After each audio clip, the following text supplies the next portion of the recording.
All right, so we are live on Facebook. We're also live on YouTube. We should be streaming from the UA Museum's YouTube channel.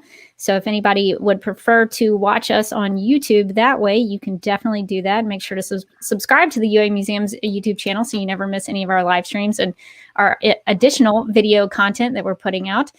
So it does look like we are live. Just wanted to check while we're doing this, make sure everything's working correctly. And if you're just joining us, feel free to leave any comments in the comments section.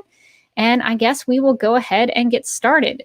So welcome to today's Museums from Your Home live stream presented by the University of Alabama Museums. My name is Rebecca Johnson, and I'm the Communication Specialist for UA Museums. And joining us for a discussion today about history are Catherine Edge, Director of the Mildred Westervelt Warner Transportation Museum, and Brandon Thompson, Director of the Gorgas House Museum. Welcome, Catherine and Brandon.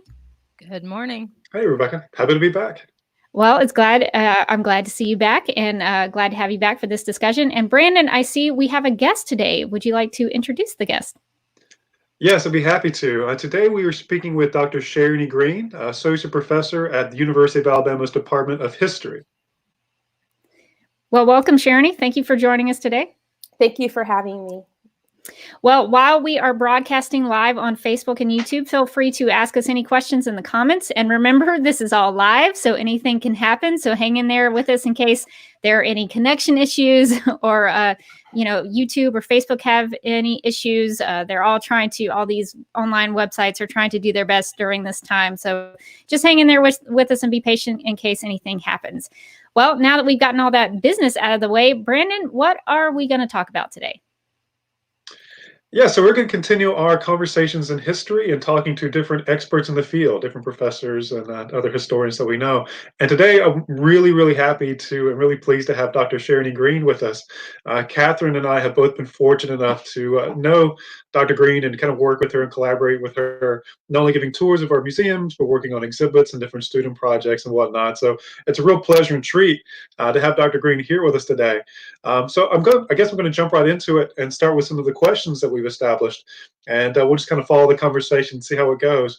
But Dr. Green, can you tell us a little bit about your background and how did you come to teach?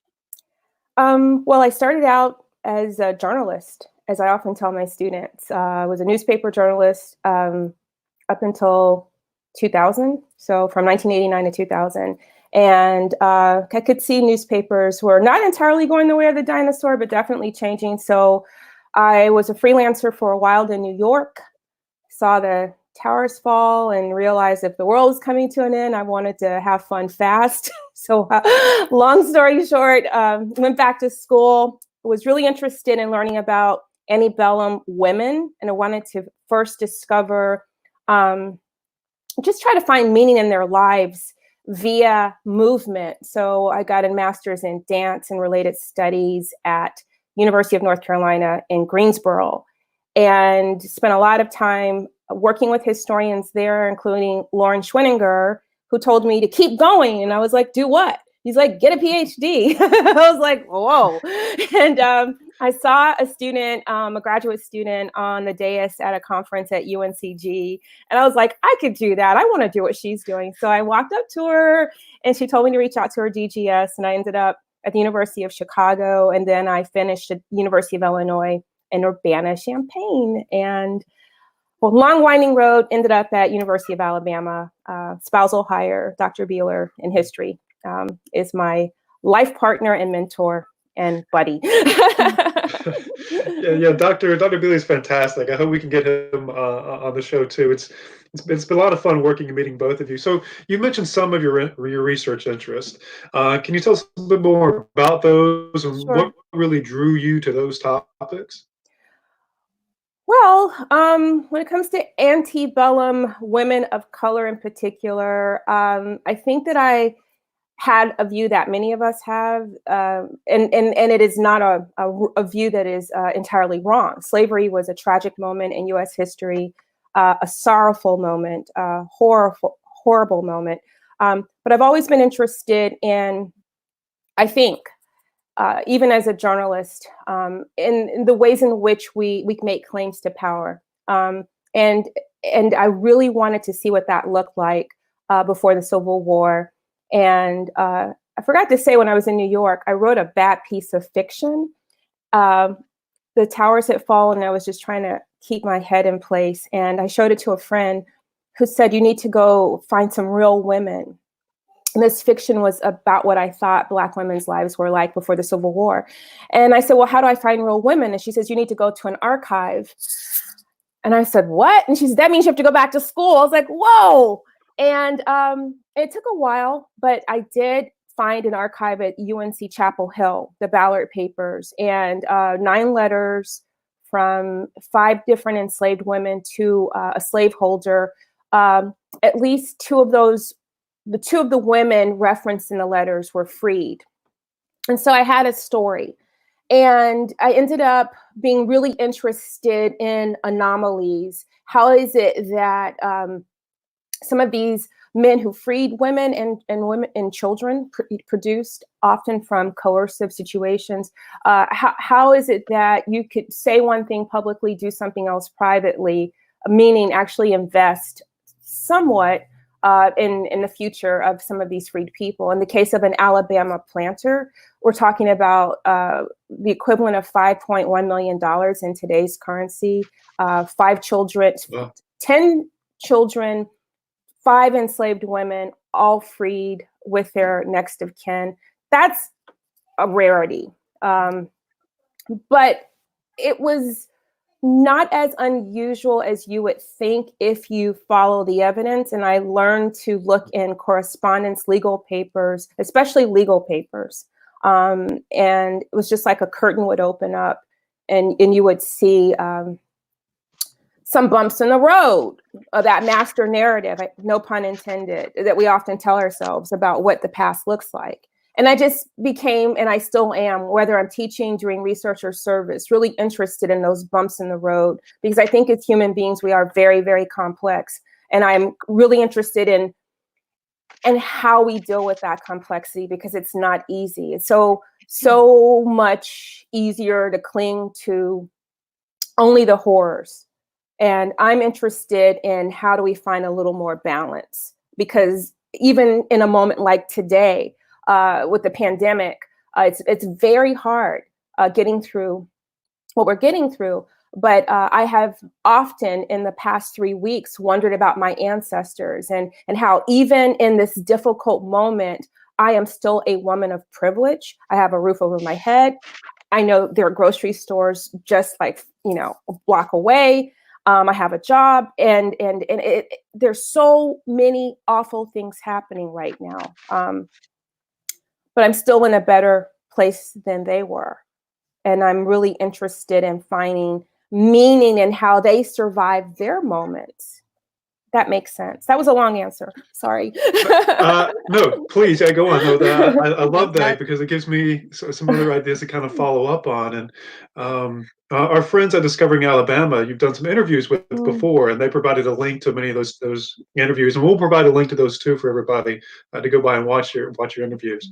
But something that you mentioned in one of those discussions was unflattening histories, and how histories can be subtle and nuanced and really complex.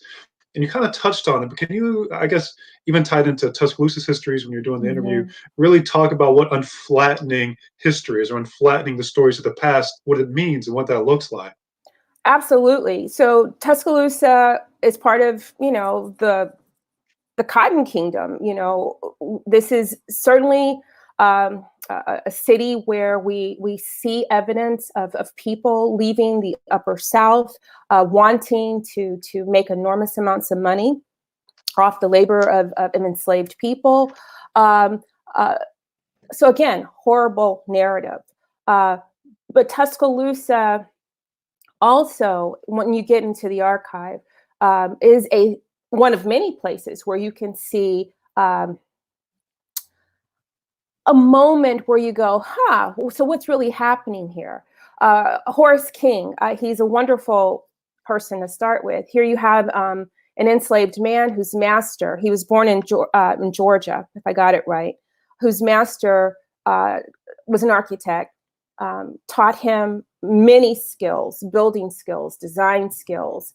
And he, along with Robert Jemison, a senator in Alabama, helped usher the state of Alabama and the South, because King was wanted by so many different powerful power brokers. I'm talking about not just slaveholders, but people who are really interested in doing some of the things that Lincoln actually wanted to see happen in the South, which is to sort of diversify our economy. So Robert Jimison was not only a slaveholder, he built turnpikes, he built bridges, and my students right now in my 430 class, there are some of them who are really aware of how, in the letters, when you read the letters between Horace King and Jimison, there's something there, that something in those letters that makes you want to really try to figure out how those people in their day dealt with the well-known stories we tell ourselves, right? So we know about that, the monolithic story about what the South is and what the tensions between the North and South were. But how do they also navigate who they are? So there are moments when Jimison is saying to Horace, where are you? I just left, this town and you weren't there. Here you have a powerful white man who is going to be a politician during the Civil War. But he is relying on the skills of a Black man. So some people may say, who cares? Of course, he's relying on him. It's going to actually help him stuff money in his coffers. Well, that's one way to look at it. But think about what that means from the perspective of Horace King, who in his letters to Jimison is not only saying, oh, here, I'm here, but also saying, oh, by the way, can you tell me what's the latest when it comes to free people of color? Because with sectional conflict, meaning tensions between the North and South, free people of color have to get out of the South. But some exceptions are made. And Horace King wants to know about those exceptions. And because he is like a degree, just 1 degree of separation, not even that, he's like right there, just ground zero for so many decisions that are being made in the state of Alabama. He can sort of reposition himself favorably. And I'm really wanting my students, before they leave my class, always to think about those anomalies, because it's sort of, we can make adjustments for the peculiar moments in our past, but even in our present, we're constantly negotiating our lives. And some of it has to do with our proximity to power. What does that look like? If that makes sense. So when you have, in another case, Nathaniel Kenyon, who is a Union officer who's captured during the Battle of Fort Donelson in 1862 and finds himself on steamboats and trains, and then he ends up in Tuscaloosa in that POW camp, which you, Brandon, helped us learn a lot about. You go, so how do we learn about power in that way? Well, if you read his diary, he mentions a Negro woman who's selling biscuits and pies, almost certainly near the Black Warrior River. And it makes you wonder, is she free? Is she enslaved? If she is enslaved, does she get to keep some of her profits? And to us, it may not look like a lot, but to her, it may mean something huge. You know what I'm saying? And we don't know her name.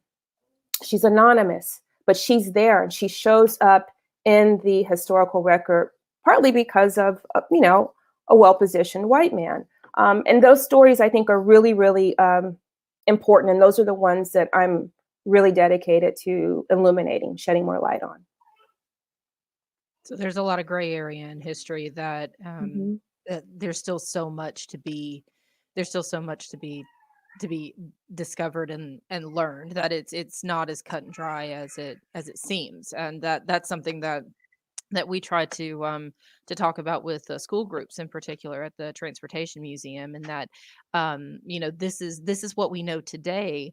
But there are so many scholars and researchers who continue to look at periods of time like the Civil War, and there are still things that we're learning about that time period that we don't know everything, and that's why history is still, and it's kind of our way to make them realize that history is about the past, but history is not the past. That there's No. a reason that we still study history, and everything that you just described is exactly why. Um, it's important for all of us, regardless of our age or education level, to still be aware of our history and know that it's still developing. So I love the work that you and your students do, and I'm always so excited when you can incorporate the Transportation Museum into that. And I just I love the your definition and your description of unflattening history, because it does Mhm. have a um, it's got a, what's the word I'm looking for? Um, it's just interpreted as so flat, Yeah. and Mhm. it's the exact opposite of that, or it's very black and white. It's very Right, right. straightforward, and it's the exact opposite. It's very colorful. It's very it's very varied, and that's what makes it interesting. So we that's what we try to do, and I'm always so excited when you can incorporate the Transportation Museum into that. So Yeah, it's I think I'm really fortunate as instructor at the University of Alabama to have an amazing, if I may use the word, cast of people, like the community around us, the professors. You guys are so amazing. I mean, Brandon is at Gorgas House. You're at the Mildred Westervelt Transportation Museum. We also, for a while, we had Brandon Boatwright at Jemison Mansion. Let's see. I've definitely relied on you got us into Drish House once. I did, yeah. Yeah. And we have worked with folks on campus. Craig Remington in the geography department, he's helped us understand how maps are something that can be narrated. You can highlight something and discount something else and try to figure out why certain decisions are made. There's a lovely map of Tuscaloosa in the postbellum period when we are slowly making use of natural resources. And there are women's academies, like female academies, anchoring the map. It makes you wonder who thought that was important and why, who are they marketing to, right? So you have these elite folks settling here in Tuscaloosa who likely have daughters, and it makes you wonder. We hear a particular story about the Southern Belle, but in Tuscaloosa, we had all these female academies. And that is a dissertation somebody needs to write. Like figure out, even before the University of Alabama opened in 1831, we had at least one, possibly two institutions catering to young women. And we should figure out why. Why here? I mean, the state was incorporated in 1819. So is the city. And within 10, 11 years, you have the legislators basically saying in the same statement that permits the University of Alabama to open, that we need to make allocations for services that will cater to young women. Of course, it'll be a while before we see University of Alabama opening its doors to young women. But the Methodist Church and the Baptist Church, they were both here before the Civil War, opening institutions. In fact, one of them was in the former state capitol building when the state capitol moved to Montgomery. That is not a small thing. No, and there's a lot of research being done in the category of higher Yeah, we've education got a comment that's on screen from looking Stephen at Polinsky. that Oh, too. sorry, yeah, jumping a little bit. Stephen says, we're taught history as one-dimensional because it's so hard just to understand chronology of events, much less nuances of those events. And I think he's hit on something, that history is complex and it takes time and energy and effort to really parcel through all that and really find those narratives and those stories that can really enrich our experiences. And something that I've been really fortunate of, something I'm really excited to read about and work with you, is that you're exceptional at really digging deep into these histories and giving life to these different narratives and stories, and even talking about, you know, some of your projects like the Grant Green project, the Space Mhm. Matters exhibit in Tuscaloosa 19th Century City, you know, which we can talk about a bit more. But I see those as powerful and detailed and also really fun. And working with your students, I can imagine being one and knowing that's a memorable experience, that they themselves are creating history through your work. So along those lines, can you tell us about your approach to teaching and getting students involved in your research interests? Sure. I think my approach is partly informed by my arrival to academy late in life. And again, I can't discount the impact of being in New York City on 9/11 when you really begin to see, and not unlike right now, with the pandemic, you really begin to take stock of your life and try to figure out what matters. And a lot of taking stock means, for me, looking over my shoulder. I'm not supposed to touch my face right now. Looking over my shoulder, and when I look over my shoulder, I often see my family, especially my late grandparents, and I remember their stories about being sharecroppers in Mississippi, and even within the confines of the awful structural ugliness that relegated them to that kind of past. My grandfather told me how it came to be that I was born in South Florida. And he and my grandmother used to what they call follow the crops. If there were peaches to be picked in Georgia, they went there. There's cabbage to be picked in North Carolina, they went there. And then if there's oranges and tomatoes to be picked in Florida, they went there. And one day they just started liking the sun in Florida and decided to stay. But my grandfather knew that he could do more in life. And so he went back to Mississippi. He was born in the Delta. And he saw an old school bus, and he asked a white man if he could fix the bus up.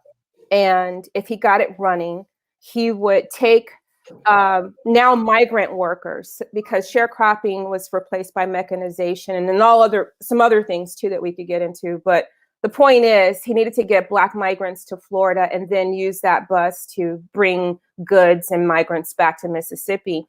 And the white man said yes. And my grandfather did not give him money. He said, "I'll pay you as I go." And so I was about 5 years old when he told me this story. I think essentially he wanted, and this is what he said. He said, there are good people in the world, there are bad people in the world. Not all good people are Black, not all bad people are white. And so when you're 5 years old, at least for me at that time, I didn't know why he was telling me that. But as I grew older, I began to realize that there were some awful things that I would encounter because of the color of my skin. But I couldn't necessarily rely on that being the thing to define my life. There were other things that happened too that helped me get to where I am. So I guess what I am saying is that I use that as a base to ask questions. And as time goes on, I'm really interested in how we compartmentalize our past. And I think this is an opportunity to work more with people on the science side. What makes nuanced stories so difficult to digest? Why do we cling to the things that are, no pun intended, black and white? And part of what I think is happening, and this is what scientists say, is that our blood pressure actually goes up when we have to sort through things that are not easily understood. Like, how does a Robert Jemison Jr. have enslaved people but still enable one Black man and possibly others? Solomon Petit was here. He was also an African-American man who's real estate, definitely invest in real estate in Tuscaloosa. How does he do that? Like, how do you do that? And he's not the only one. Andrew Jackson, even after the Nat Turner revolt, let his enslaved men, he told them, "I'm not going to feed you." They went and got their own game. They had guns. They had knives. They have fishing poles. That just doesn't make it into the big story. And I'm really interested in why. And I'm interested in why without ever being apologetic about the horrors that are real. The bruises are real. Okay, so I said a lot, but that drives me. My colleague, Hillary Green, is doing really important work on this campus about the history of slavery. And I think we share the last name, Team Green. But we're talking about the same thing, and we're approaching it from different pathways. And I find that wonderful that we are interested in what oppression looks like. But we carve out and this is what historians do, we sort of carve out our own turf to sort of ask questions about this oppression. And my questions tend to lean more toward, and it's not that this is not true for Hillary, but I'm really interested in that complexity. She's got the complexity too, but I think I lean heavy more. I think I lean into it more because I'm really interested in how it actually operates even today. You know, stop touching my face. By the way, my nails have grown, and I figured out. I try. I still can't do it. My nails have grown, and I'm like, it's because I'm not doing this.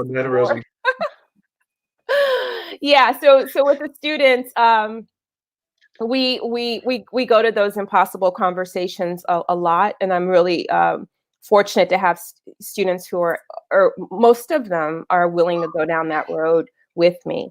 We ask questions for which there may not even be answers, but I think that simply in asking the question, we can at least take a deep breath.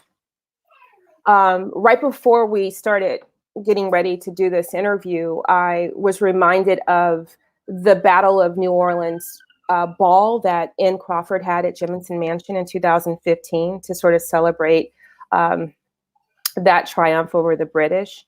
And I remember getting an invitation. It was so lovely. And I'm like, wow, I get to go to this ball.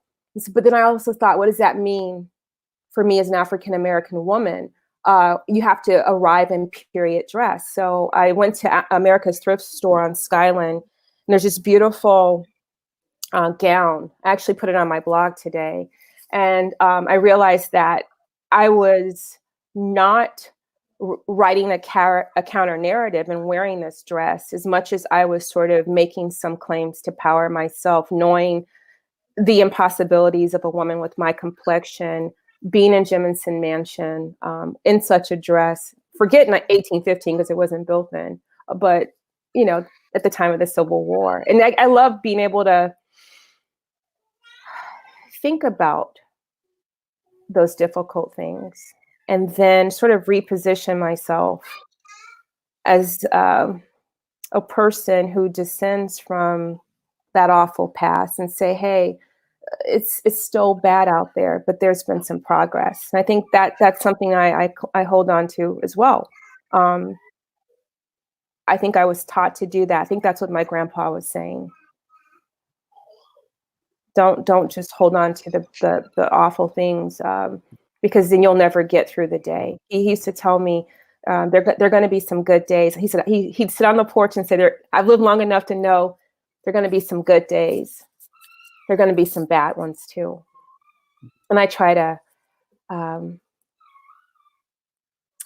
lean into that too, because our students are sort of being told that they're inheriting the world we are creating, that we're leaving them.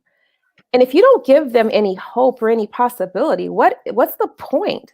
I often tell them another thing is it's got to be about more than the grade.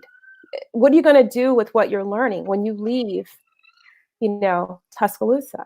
That's really important to me too. You got to give them some hope. You have to let them see a trajectory.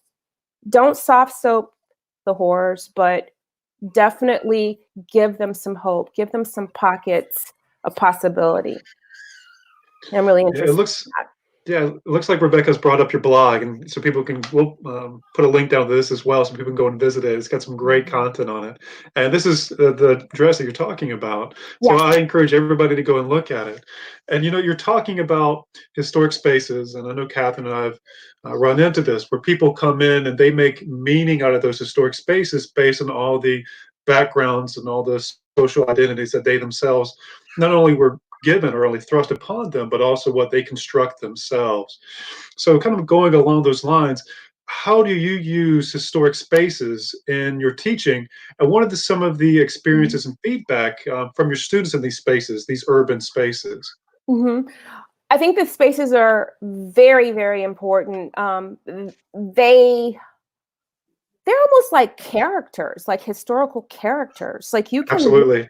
can stand in front of Gorgas House, Jemison Mansion, Drish Mansion, even De Palma's. I love to bring De Palma's into the narrative. This Italian restaurant we love to go to. Oh my God, I could go for De Palma's pizza right now.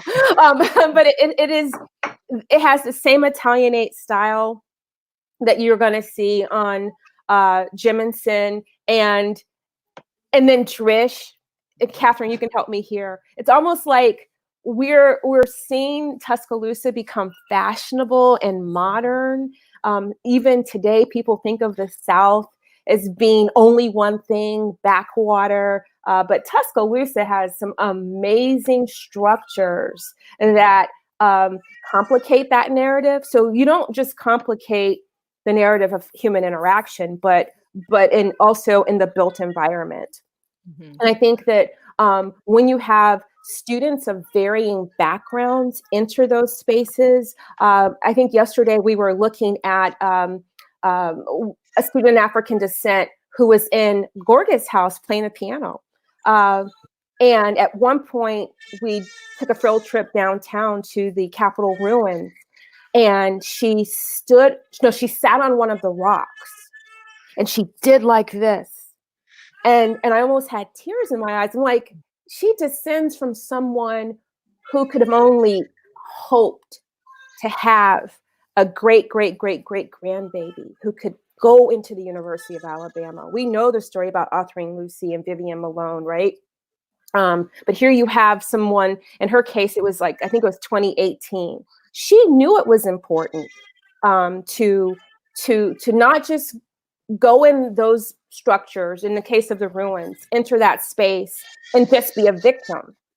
There she is, Imani. Isn't that, Those are great experiences. Isn't that awesome? Yeah. Awesome. And just look at them. They're there, and it was what's really funny is when you say, okay, you're on your own for a while, or even if you don't say you're on your own, and especially with Bryce Hospital, they will start wandering around. And I don't think it's just because they're curious about the past. I think they're curious about these structures that they pass by daily, trying to get from point A to point B. And I tell them, this city is the most amazing laboratory. When you go from point A to point B, when you go to Bryant-Denny Stadium, you're passing some important stuff that you should never discount. And I often ask them to think of your origin story. Who are you? How did you get here? Right? From whom do you descend? And I have one student this semester who descends from a Confederate officer. And I am really interested and applaud the students who boldly embrace their past, even if it's a difficult, trying past. I had one student about 6 years ago. I was talking about President Polk, right? Mexican-American War. And he raised his hand and he said, "Dr. Green, be easy on my ancestor." I was like, "What?" I'm like, I'm not sure I'm going to be easy on him, but I really appreciated him being attentive, owning his past. And when he wrote his final exam essay, the last page was a long letter to me.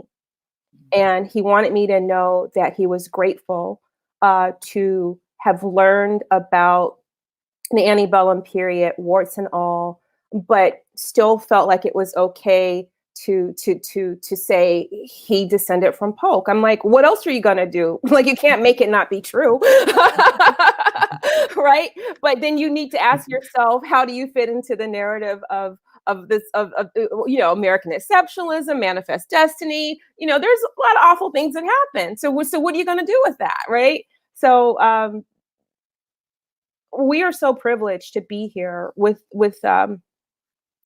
these young people who are inheriting a lot of difficulty. And I tell them we need to look at what we have overcome and continue. And I say that even now with the horrible headlines in front of us now. We've come a long way, and there's still so much we need to sort through. I never want to minimize the horrors, but you can't just stay there. Otherwise, you can't get out of bed. You can't get out of bed. Yeah, I think one of the compelling things about doing history work, doing research into the history, is that there's always more to learn. There's always more to experience. There's always another perspective and narrative to go through, to work through, and how not only can we talk about it on a factual basis, but what does that mean to us? How do we make meaning out of that? Mm-hmm. And reading about some of your work, you've summarized it by saying you look at people migrating to search for a better life. Mm-hmm. So, how does this apply to some of your recent research by, say, looking at people's experiences in Iceland and the Caribbean and the United States? How does that work? Okay, so I'll mention Iceland quickly. And by the way, the sun is coming out finally, so I'm gonna move this a little. So I went to Iceland. I think it was 3 years ago, because I was really interested in what it felt like to be a woman of color in a pretty white space. That's the only other way to think about it. And part of what was driving this is my present project on racial and spatial politics in Florida, my home state, and racial and spatial politics in South Florida and greater Miami, and that's where I was born. Because I noticed some anomalies, plenty anomalies with the peninsula. And this is why I say space matters. Across time, you're seeing folks on the bottom just really drive the dominant culture crazy. I'm talking about, you go far back as Black pirates, right? Black Caesar, he was just basically in the waters around the Keys. He was a marauder, like the average pirate. And it was only when he left South Florida and went up to hang out with Blackbeard in North Carolina that he was caught and hung in Virginia. So space matters because of the way the peninsula is sort of on the margins of a region. In this place, in this case, the place we call North America, there's some theories about how life comes apart at the seams, right? And this is true in port cities, but it's definitely in Florida. So you have the Black militia working on behalf of the Spanish. And part of the reason why we have all of these revolts, slave revolts, is because there are Black folk who know there are Black men in Florida who are carrying guns and weaponry, and they want to run away down there. You have the Seminole Indians with, runaway enslaved people driving the U.S. military crazy. This is one reason why Andrew Jackson is pushing to get Florida annexed into the Union. The military can't manage the peninsula. And then you fast forward to the turn of the century when Black Bahamians are in South Florida teaching white settlers how to grow on coral rock. And then fast forward to the Miami chapter of the NAACP being one of the more radical chapters of a traditionally, how would you say it? NAACP is certainly not SNCC, right? But the Miami chapter partly because it is filled with people of Bahamian descent who identify first and foremost as being from the Bahamas and not from the United States. And that way they're not so tragically wounded when it comes to the color of their skin. They, Father Theodore Gibson acts on who he thinks he is.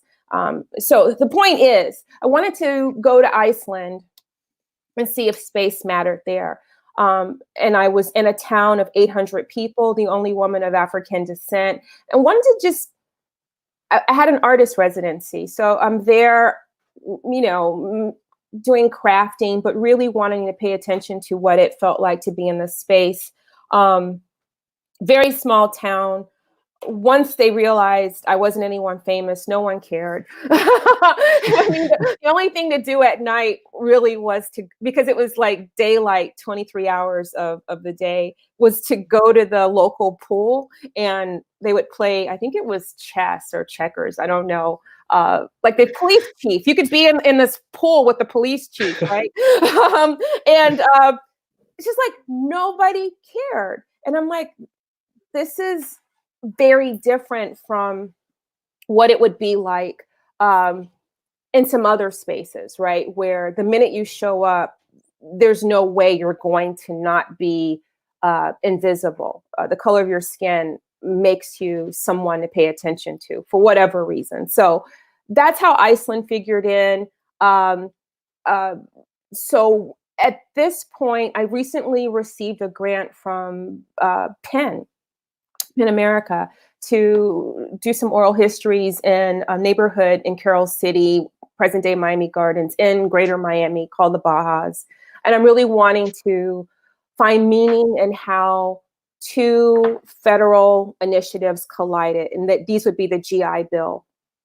The GI Bill that enables white working class people to buy suburban starter homes, collides with the Fair Housing Act of 1968, which permits Black people to buy homes without discrimination. And so I lived in this neighborhood that experienced white flight, and I want to find meaning in it, especially while the people who were alive at that time are still with us. So that's one piece to a larger project that sort of politicizes the state of Florida, but also South Florida. And part of that investigation has me looking at the experiences of Zora Neale Hurston, who's from Alabama, but raised in Eatonville, Florida, in Central Florida. So you have this turn of the century African-American woman. We tend to situate her, in Harlem with the Harlem Renaissance, in the Caribbean, in New Orleans. She's doing her folk history, anthropological work in South Florida, in the South. But in South Florida, she's actually participating in a campaign that is part of the Dixiecrat revolt. She's working with George Smathers, a white Democrat. She's a front row seat to the moment when Southern whites are leaving the Democratic Party for the Republican Party. Not unlike Martin Luther King, she's a Republican until her last breath. People don't talk about that. That's another great thing. But I'm wondering, how do you find meaning in her choices in Miami? And what does that say about the state of Florida? Again, being this sort of space of possibility for oppressed people. So I just gave you a mouthful, but that's what I'm interested in. So my home state, even with national elections, is always causing problems. But part of the narrative is that we forget is that it's often the people on the bottom, who are sort of driving folks crazy. People want to make sure they vote a certain way, even now, right? So that's it. Just talking about your Iceland experience, I feel like we could talk about it for a few hours. I lived right there. That's lovely. Thank you, Rebecca. I lived in those projects right there, Kingsway. That's where I started out. Coconut Grove, Miami, Florida. And then when I was 5 years old, my father sold his car, and my mom got her money that had been saved from being a secretary, and we moved to that neighborhood, and not far from Hard Rock Stadium, where University of Alabama has played, at least one game, possibly two games. Yeah, No starter homes. Yeah. there's a great photograph, photo of your parents and your brother and you on your website when you're just a little baby. I think you're sleeping in your mom's Yes, arms, and yes. it's once again, it provides this human element of history that we've been talking about this entire time. And how histories are complex, but they're very human because we create them. We make meaning and understanding out of them. Yeah. And to talk about how important spaces are, I'm going to transition a bit. Let's touch on Stephen's comment real quick. And he says maybe the difference in how one is received depends on whether one is perceived as a threat or not. And I think if you reference back to your Iceland story or even your South Florida story, I think that matters because you're talking about how space, the history of those spaces really dictates and informed how people are treated or accepted or not accepted. And I think your stories kind of touch on that. Absolutely. I think in Iceland, if there had been a busload of people who looked like me, that might have been a bit of a cause for concern. But when it's just one, especially then this happened during the solstice festival when Chaka Khan was in Iceland. So with my big hair, like, is that Chaka Khan? Okay, that's not Chaka Khan, whatever. She's just, some professor from Alabama. We don't have to worry about her. She'll be gone in 4 weeks. But Stephen is absolutely correct. If you're not perceived as being a threat, if your presence is temporary, it is what it is. But there are moments when you shouldn't be perceived as being a threat. We're sort of socialized to kind of, how do you say it? Some of us are socialized to immediately notice color of skin. Most of us are socialized to immediately notice color of skin. And I'll give you an example. We just went to a shelter for the tornado warning, and most of the people around us didn't look like us. I mean, they just didn't look like us. And I noticed that when the person came around with I guess whatever you write, you sign in. I guess if your relatives want to know that you survived or didn't survive, they know who was in that shelter. And I made a point of writing Dr. Sharony Green, like immediately making claims to power, like saying, sorry, whatever it is you may think I am, that's who I am too. But there's some other layers to who I am. Sure. So be careful. And I noticed that when we left, the door was literally held open for us. Like they went over and held the door open. And I said to my husband, I said, what was that about? He said, because you wrote Dr. Sharony Green and they didn't know what kind of doctor. If they knew you were just a professor, they'd go, oh, you're that kind of doctor. Not like literally, she's the one that maybe she can save us. If we get hurt, she can take out her black bag and bandage us up. Like they didn't know what kind of doctor I was. But the point is, it's ridiculous that in this day and age, you sort of have to kind of pull out that card. But it is what it is. We were more interested in everyone being safe. Even when I was in New York on 9/11, just terrified for weeks. And my church was in Brooklyn. And I literally prayed. I said, God, if you can just take away the fear, I will be the first person to reach out to folks if we're attacked on a subway. I won't be the one who runs. I will. And literally, the fear went away and I could get on because I couldn't keep taking cabs. Back then there was no Uber. Take cabs to my church. It was like $30 each way. And so the point is, when you are a person who stands out for whatever reasons, you may be seen as a threat or as someone who can be helpful. It depends. Once people are able to narrate you, and it's unfortunate, but it is what it is. And I think that we need to talk about it more. I think we are talking about it more. History has so many important tools. And we get back to the buildings that can help us in this way.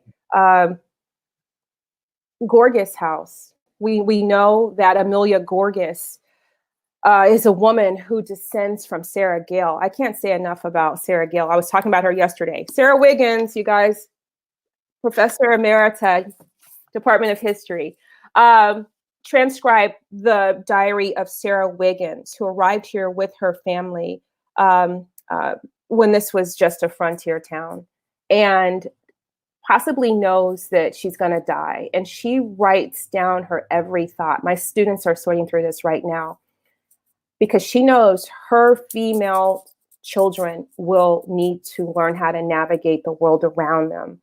And so here we have Amelia Gorgas in the postbellum period, who after her husband dies, and he's briefly the president of the University of Alabama, she's a nurse, she's a postmistress, she is our librarian. You can't tell me that those things weren't set in motion by her seeing how strong her mother was and that diary, the things that her mother said in the diary. So when our students walk by Gorgas House, the oldest structure on campus, it is a breathing, living space filled with possibility, even though we know how the earliest students, they were frontiersmen, young men who were running their professors into the forest. In one case, kidnapped an enslaved woman and dared the sheriff to approach campus to rescue her.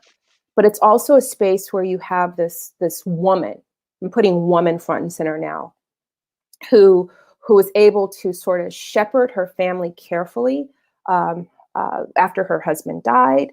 One of her sons ends up playing a huge role in the way in which the Panama Canal is able to be a useful waterway for the United States. And that's a kind of tricky history because that's part of our imperial narrative, which is a difficult narrative.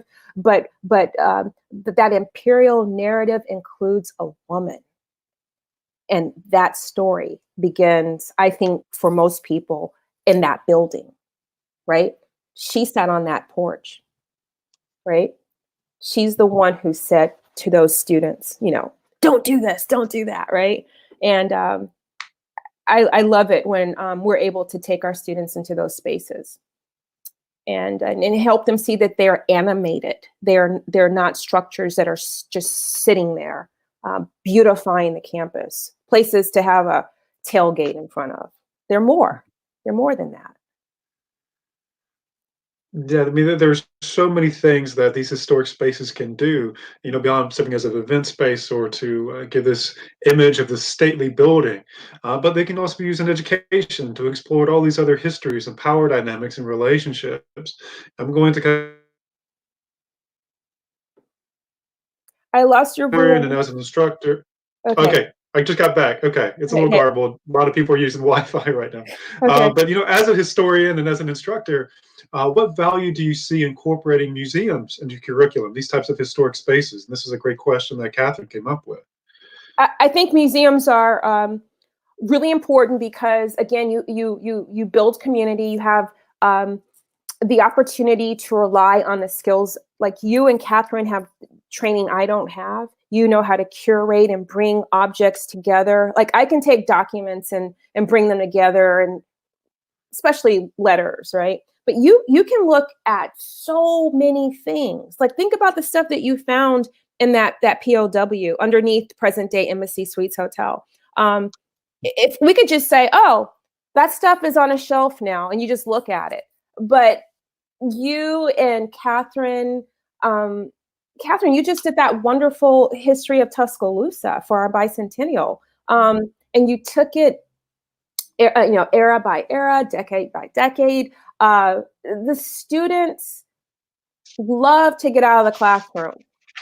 One semester I told them, if you are in this classroom more than 3 days of 16 weeks, I have failed you. There is no reason why anyone should be sitting in a classroom, and only a classroom, if they are taking a history class that's targeting antebellum history, especially in the South, in this city. There's just too much out there. And the music video, if we could show that before we say goodbye, with that wonderful music recorded by Bible Study, Tim Higgins's, the band that he was in, Druid City, you can actually see the students buying into it. They are looking up at the buildings around them. And of course I cued them, I directed them to say, okay, when we get here, be in awe. And they were like right there with me, right? And we went from building to building. We actually started taking footage on campus, and they use so some of the footage here, they're leaving Tin Hor Hall, so they're downtown now. They use their camera, and their cameras, they used a lot of their own footage in this video. And I collect hats, and I had them just sort of, go back in the past and just be the past, which is kind of challenging, again, when you have students of African descent or people, even women, who are like, well, the past for me wasn't that great. Well, you're absolutely right. Well, let's try to find meaning in it anyway. And then think about our shared time together.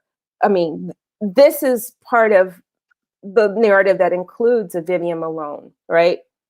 And a James Hood and an Autherine Lucy. We're that thing for which Martin Luther King hoped when he said he hoped that one day his kids could do the things that they're doing, that they did do.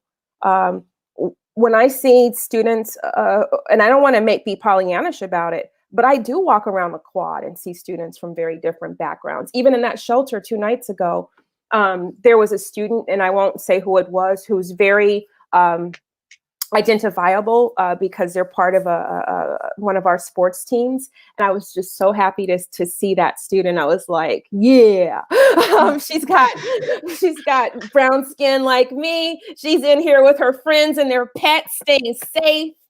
And like the rest of us, waiting for this pandemic moment to end and hopefully soon.